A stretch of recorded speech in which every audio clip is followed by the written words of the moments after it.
Alright folks, what I'm doing here, like the Flash, I'm swapping out pickups. So, I'm pointing out their connections, where we're going to start. There's a ground wire that broke loose. Fix it later. Right now I'm desoldering the hot leads off of the toggle switch so I can remove them. There we go. Got them out the way. Now we're going to remove the pickups. Start with the bridge pickup. We're going to pull it out of the pickup ring. And we're going to put the new one in it. Make sure that you get the poles in the correct positions. The pickup rings, as I'll show kind of like lightning fast right there. In this particular case, they're slanted. The narrow end, basically the way to remember is it points to the front. So as it narrows down, it tapers down.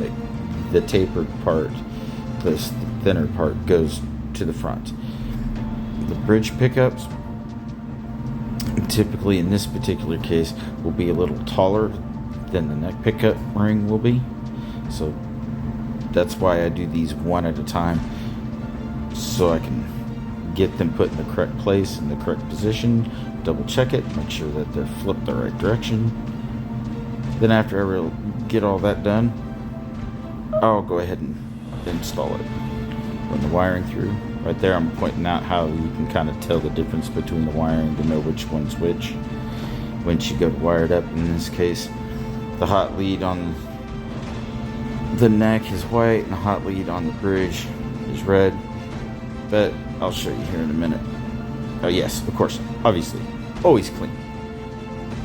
Always clean. Once I get them installed and screwed back down, I'll flip it back over. And I'll show you another way to be able to tell them apart, especially if you have aftermarket pickups you're trying to install and you're trying to figure out, oh man, which one's which. Whatever you do, don't cut off the excess wire. Save it. Just in case you want to pull them out, put them in a different guitar, and make sure you have enough lead on them to be able to reach to the control cavity. Which, in this, now I'll show you.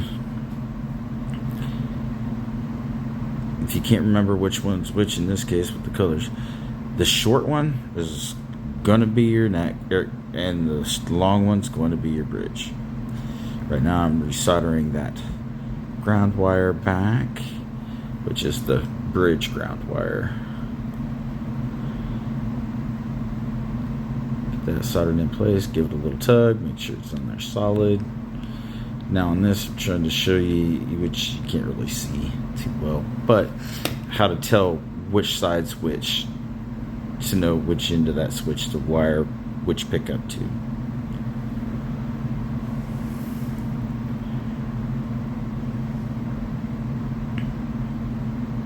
You always want to make sure you pre-solder the wire ends.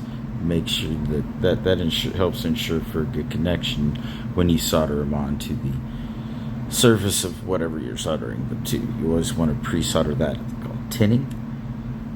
And make sure to do that on the wiring, on the controls, volume controls, the back of those, or the pins on them, or the toggle switch, blade switch, whichever. Just make sure you have them pre-soldered. Makes for better and easier trying to get it all put together. Right now I'm soldering all the wiring back together on the switch.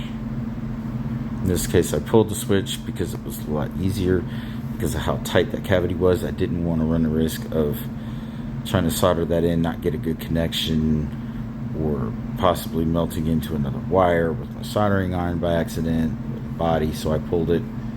That way it was a lot easier to get to. Tidy it all up, put it back in there, put your plate back down, and you're done. String her up,